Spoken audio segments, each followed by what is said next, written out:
Mr. Speaker, will you please call the House to order?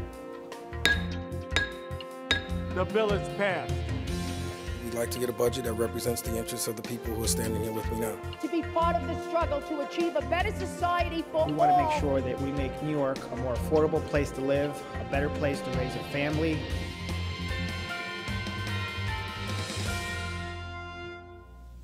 Welcome to Assembly Update. I'm Assemblyman Angelo of Santabarbara, representing the 111th Assembly District, which includes Montgomery County, parts of Albany County, and parts of Schenectady County.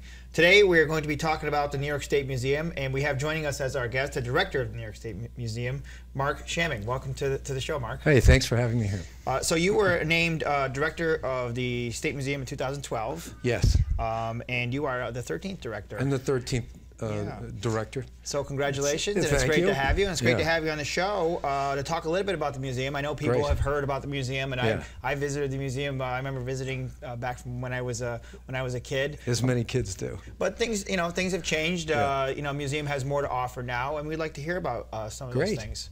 Yeah. So tell us about some of the things happening at the State Museum. Well, it's we get about 500,000 visitors a year. As you know, the State Museum is one of the nation's oldest museums. It's the largest state museum in the country. Fell under the directorship of the Board of Regents in 1845. And in 1914, it was where the State Education Department is now. Since '76, it's been here at the Empire State Plaza. And so we have exhibitions throughout the year, education programs, public programs. We have an enormous research and collection staff, collections that exceed 15 million objects.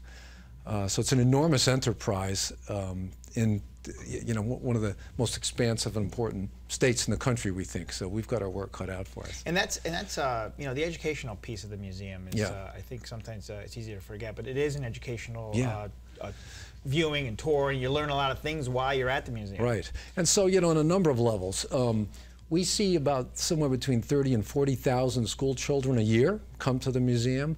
They book trips, and they see the Longhouse, they see all the special exhibitions, and have tours by our educators. Some of them just come for tours through the museum that they put together with teacher guides that we have out on the web. For the rest of our visitors, it's equally an educational experience. We think anybody that comes to the museum has something to learn, so we have exhibitions, things like Discovery Place for the youngest visitors, 2 to 4-year-olds, to experts, and anyone from age 0 to 90 would have something to find and learn in the museum. And that's a good point that you make. And as I said, from the time that I used to visit when I was a kid to now, the exhibits are not just viewing. They're, like I said, discovery. They're things. There's different ways of participating in the museum experience. Right. And we, the exhibitions now are very different than even 5 or 10 years ago. We have many interactive exhibits. Discovery Place is the big one, where kids have a hands-on experience. But throughout the galleries, there's videos and interactive exhibits. And, you use computers and interactive exhibits to enhance the educational experience. Still, I think in a museum we love to use artifacts and documents and photographs because these are the things that, museums collect and are made of. Sure, and the museum is a place where you could actually, it's not just a stop, you could actually spend quite a bit of time there once you get into all these exhibits. And as we were talking off camera earlier, it's a great way to spend a day with a family. Yeah, and we see people come in at 10 o'clock in the morning and they're there until 4 in the afternoon. We have expansive galleries, as you know, everything from ancient New York, our exhibitions about the first peoples of New York that from 13,000 years ago when the Native Americans, humans began occupying the state, right up through 9/11 and history and science of New York today. So there's something there for everyone, really, in sort of every area of interest you can think of. And what's nice about the museum is that you can come during the times that you're open, and we'll go through the hours. But it's donations, no fee to get in. There's no mandatory fee to be at the State Museum. There's collection boxes in the lobby if people want to donate $1, $5. That's great. It's a public museum, and we welcome New Yorkers, certainly people from across the country and across the world to come to the State Museum. So it's open and accessible as it could be. And people can drive and park and come in, but also there's bus tours that come through there. People could get on one of those and come with a group. We see that every day of the week. They range from, we had bus tours of Japanese tourists a couple of weeks ago. Several buses came, pulled up unannounced and poured into the museum. Particularly weekends, but we see it every day of the week, the buses, and people from all over the state come here to see the museum. And more information on the museum, we're going to give out your website real quick, which is nysm.nysed.gov. Yes. We're going to flash it up on the screen. Anything we're talking about here, there's going to be more on that website, and also contact information. Yeah. Your hours of operation, they change from weekend to weekdays. Yes, we're closed on Mondays. We're open every other day of the week from 9:30 to 5. Close on Christmas and New Year's, just a couple of days of the year. Right, and special events obviously are listed on the website if people want to come see a particular exhibit at a certain time. So the artifacts, you talked about the artifacts, the historical documents. This is a collection that grows over time. Typically, how do these end up at the museum? Well, that's a good question. Because there's probably a lot of different ways, but and that may be a general question, but you always ask, like, how did this come about that it ended up here? So the museum dates to 1836 as a geological survey, when scientists began collecting and mapping the whole state. And this is very early in the days of American museums. So many of our collections go back to then in geology, minerals and rock samples and maps from across the state. In the 1840s and 50s, the museum began collecting the Morgan collection, which is our ethnology collections, native peoples material.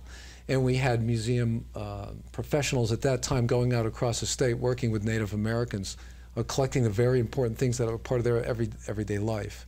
And archaeology began. We began going on digs, archaeological digs across the state for evidence of human life and so on. In the early 1900s, the museum began in earnest to collect the history and art of the state. So it's come to us in a number of ways. There's donors that give the museum things. We have a gentleman, Adam Weitzman, who has given us hundreds of pieces of valuable New York stoneware. We have the greatest collection of New York stoneware anywhere. And then the things that our historians and scientists are out collecting in the field. Some of it, like the Shaker collection we have an enormous Shaker exhibition now. At the time, the Shaker community is closed in New York State, which is where the largest communities were of the Shakers. The museum director in the 1830s sent his staff into the Shaker communities, where the Shakers directly turned this material over to the museum to be kept. September 11th is another different example of how we went and worked with the FBI and New York Police Department to collect objects in the aftermath of the collapse of the World Trade Center. So the FBI turned over to the museum about 2,000 objects. So it's all of those sorts of things. Unlike most museums, we're a science, history, and art museum, and so it comes to us in many ways. We purchase to a small degree, but most of it is donation and collected in the field. And these, once the item or the artifact comes into possession, there's some sort of maintenance that goes along with that, getting that piece of history preserved. And does that happen at the museum too, or is that something that happens off-site and then it gets delivered to the museum? Well, at the museum, we have very large collections on the third floor. Typically in any museum, a very small percentage of the collection are on view at any time. There's probably, we have somewhere over 15 million objects. And this ranges for things as small as a tiny fossil to as large as a fire truck. So those are all kept at the museum very safely in rooms and facilities that control humidity and heat, the light and atmosphere and all, and security and all that kind of thing. We also have a very large storage facility in Rotterdam, New York. My hometown. Yes. Yeah, okay. About an 80,000 square foot facility where the large architecture and vehicles and farm equipment and Shaker material is there under special care in Rotterdam. Okay. And we also have a fish lab in Rensselaer where we have tens of thousands of fish that have been collected since the 1800s. As well. And certainly the preservation is part of the function of the museum, to preserve these items and make sure they last for generations. Yes, and it's for me, and I can tell you, and I've been director for a few years, and I've worked for the museum many years, and I still haven't seen everything, and I try every day to go out and see another piece of the object. Sure. But we have a large, very capable staff whose work life is dedicated to the conservation of these things, because you want the people in 50 and 100 years from now to have things in perfect shape that were collected today or collected 100 years ago, so they can study and have and share with me. So we're part of a long legacy of the preservation of New York science and history and art. Yeah, many different functions that go into, Absolutely. and it's preserving history, like you just said. Yeah. That's one of the functions of the museum.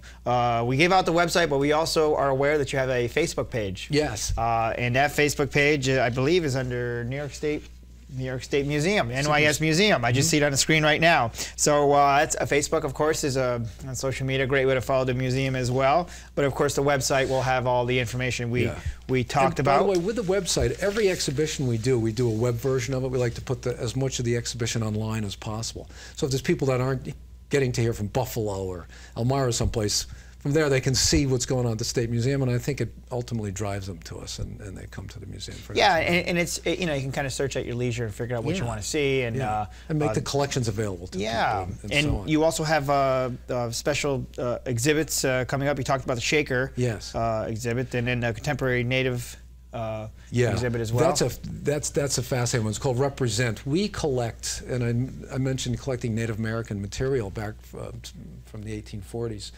Still today, we go out to the Native American community today and collect art and craft and things that are made by the Native peoples of New York.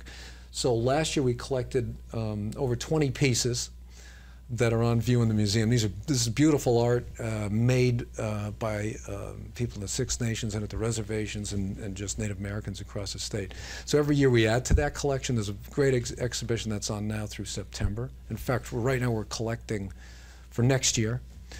The Shaker exhibition is open for another year. That's an exhibition, very interesting, that we did with Hancock, Mount Lebanon, the Albany Shaker site, and I said Hancock. We did that as well. So this is the first time these collections have all been together at the museum on view. It's a rare opportunity to see that. Wonderful. And of course, as a SUNY alum, I see the Best of SUNY is coming, right? So that's going to be exciting. Yeah. To see that as well. well. So we do, you know, SUNY, and I think it's 62 campuses across the state, has great art programs. And every year we do a Best of SUNY, where they select the best of works made at all the art departments and bring them to the State Museum. And you know, we have some 100 works on view, and so that opens the first week of June this year as well. Yeah, that's going to be very wonderful to see the students and all the talents on display of everything that's produced. Oh, it's always a great exhibition. We get a great turnout for that. Yeah, looking forward to seeing that. And of course, you have some other exhibits that are available throughout the year that people can find on the website or follow on Facebook as well. I want to thank you for being on the show, Mark, and it's been wonderful to hear all about the museum and all. And it's much more than sometimes you think of a museum, and a lot happens behind the scenes in it. And thank you for sharing that here on the show. And if you haven't visited the museum, get on the website. It's free to the public. Definitely worth the trip, worth several trips, in fact. And I'm looking forward to seeing the SUNY exhibit. Thanks again for being on the show. I appreciate all your time. Stick with us after the break. More on Assembly Update.